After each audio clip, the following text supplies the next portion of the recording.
اليوم يوم التروية 8 ذو الحجة. طبعا الحجاج ماليين من اهوت ما شاء الله. ما عرفتش اصور بدري عن كده لظروف الدوام.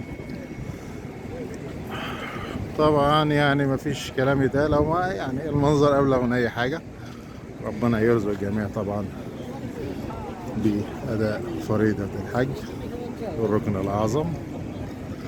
وأسيبكم مع الصورة وجمال الصورة.